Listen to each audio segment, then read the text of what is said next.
கேரள மாநிலம் வயநாட்டில் ஏற்பட்ட நிலச்சரிவில் சிக்கி உயிரிழந்தோரின் எண்ணிக்கை 200ஆக தற்போது உயர்ந்திருக்கிறது. நிலச்சரிவில் சிக்கி 200 பேர் உயிரிழந்த நிலையில் 1000த்திற்கும் மேற்பட்டோர் மீட்கப்பட்டிருக்கிறார்கள்.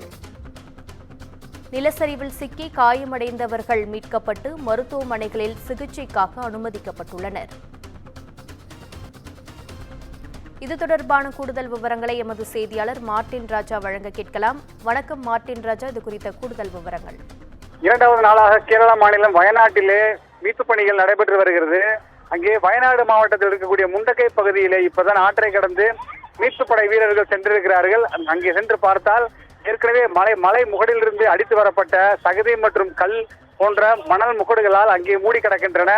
கிட்டத்தட்ட 7 அடி 8 அடி உயரத்திற்கு மணல் முகடுகளால் மூடப்பட்டுள்ளது. அதை தோண்ட பிண குவியல்களாக காட்சியளிப்பதாக மிகவும் வருத்தத்துடன் அங்கே மீட்படையினர் தெரிவிக்கிறார்கள். தற்சமயம் வரை சற்று முன்னர் வரை பலி எண்ணிக்கை இந்த நிலச்சரிவிலே 200ஐ கடந்துள்ளதாக கூறப்படுகிறது. இனிமே பலி எண்ணிக்கை மேலும் அதிகரிக்கக்கூடும் என்றும் அஞ்சப்படுகிறது. இதுவரை மீட்பு படையினர் மற்றும் ராணுவத்தினர் இதுவரை 1000த்திற்கும் மேற்பட்டோரை சிறு சிறு காயங்களுடனும் பத்திரமாகவும் மீட்டு மருத்துவமனை அனுமதித்திருக்கிறார்கள்.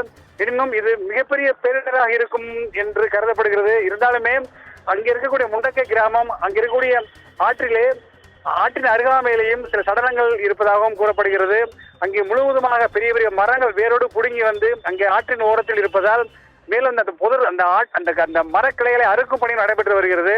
அந்த மரக்கிளைகளை அறுத்தால்தான் உள்ளே ஏதாவது சடலங்கள் சிக்கியிருக்கின்றன என தெரிய வரும். மேலும் பலி எண்ணிக்கை அதிகமாக கூடும் என்ற அச்சத்தில் மீட்புடையினர் மிகவும் கவலையுடன் இந்த மீட்பு பணியை செய்து வருகிறார்கள். கற்பகம், உங்கள் விவரங்களுக்கு நன்றி மார்ட்டின் ராஜா.